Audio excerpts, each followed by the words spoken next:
Hey everybody, JC here with another TNI toy review, and today's review is in association with MarvelousNews.com, your #1 news source for everything Marvel.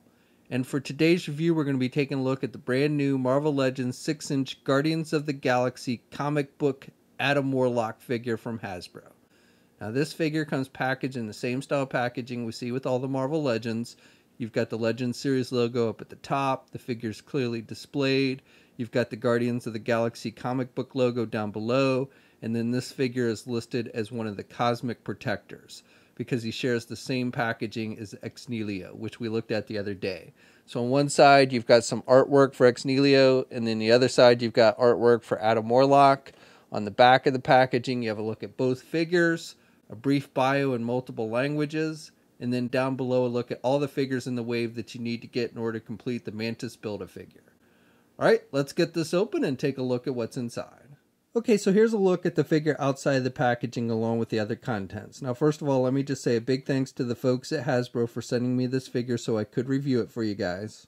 Now first of all, this figure comes with the head for the Mantis Build-A-Figure, and we'll be taking a look at Mantis in our own review once we've looked at all the figures in this wave, so be sure to check back for that. The figure also comes with this pair of blast effects, which we've seen several times in this line, and this time we get them in a baby blue type color, and you've got the little bubbles and everything sculpted, and you just clip them onto the wrist of the figure.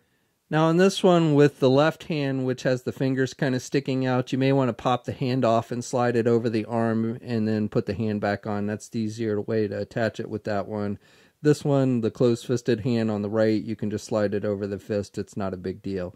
And the clips fit a little bit loosely. You have to kind of push them up on the wrist if you really want them to kind of stay on the arm. Otherwise, they just kind of fit loosely on the figure. And then finally we get two different head sculpts with this figure. So we get the Adam Warlock head with this one, and this is the one that's attached to the figure when you first take it out of the packaging. And I think they've done a pretty good job with it, capturing the character's likeness from this era. I believe this is from the Annihilation storyline, basically. And I like the sculpting of the hair with the wash effect, and he's got that kind of orange, goldish tinted skin with the black around the eyes, which I think looks good. And then he's got the black mark for like a goatee. So overall, I think it looks pretty good and pretty true to how it appeared in the comic. And then to switch out the head, you just pop it off. You got the ball joint, and then you pop on the second head.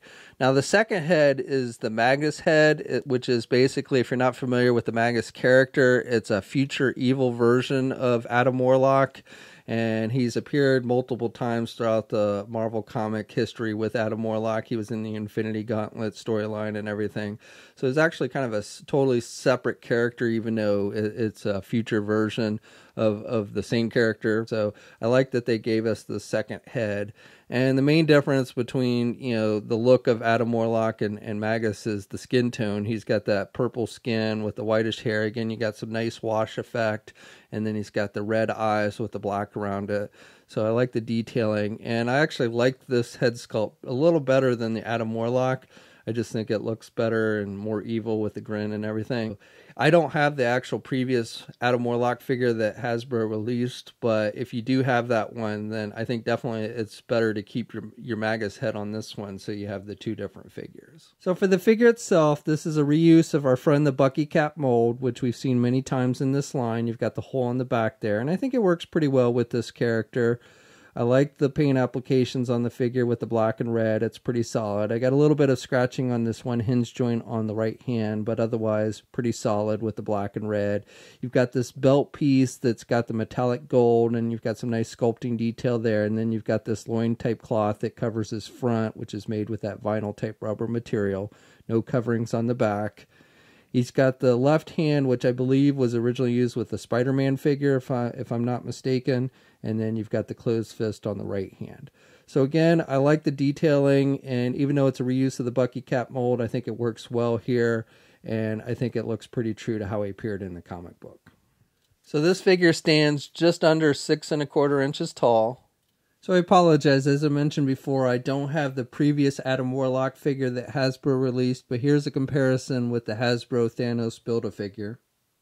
Here's a comparison with the comic book Star-Lord and Nova figure. And finally, just for one more comparison, here's the Hasbro Gladiator figure. So for articulation, you can turn the head to the left and to the right. It's on a ball hinge joint. He can look down good, and he can look up good as well. Arms attached with your standard ball hinge joint there at the shoulder, so he can get his arm out good. He's got good rotation there. You get some clicky noise there with that. You got a bicep swivel, double hinged elbow, so good bending there. You've got swivels at the wrist and hinges on the hand, so good up and down movement with the hands. You've got an ab crunch type joint, so you can crunch down pretty good, and he can look back about that much. You've got rotation at the waist. Legs are attached with ball joints, so you can do the splits about that much. You can get the leg forward good. You can do the leg back about that much. You've got a thigh swivel. You've got a double hinged knee, so good bending at the knee. And then you've got a boot cuff swivel, hinges on the feet, so good up and down movement. And then you do have ankle pivot and 2 peg holes on the bottom of the feet. Okay, so that's my review. So overall, I like this figure. I think if you're an Adam Warlock fan, this is one you'll definitely want to add to your collection. I really like the fact that they gave us the 2 different head sculpts. In fact, I like the Magus Head better than the regular Adam Warlock one, and essentially this is 2 figures in one, which I think is nice. It does reuse the Bucky cap mold, but I think it works pretty well with this figure. Now this figure, along with the rest of the wave, has started to hit shelves. You can also pre-order it at Big Bad Toy Store, and they should be shipping it very soon. We'll have a full image gallery up at marvelousnews.com. There'll be a link in the video description below. As always, leave a comment. Let us know what you think. If you're so inclined, please like the video. Also, if you haven't already, please subscribe to the channel. I'd really appreciate it. You can also follow me on my Facebook, Twitter, and Instagram accounts. I'll have links to those in the video description as well. And until next time, I'll catch you later.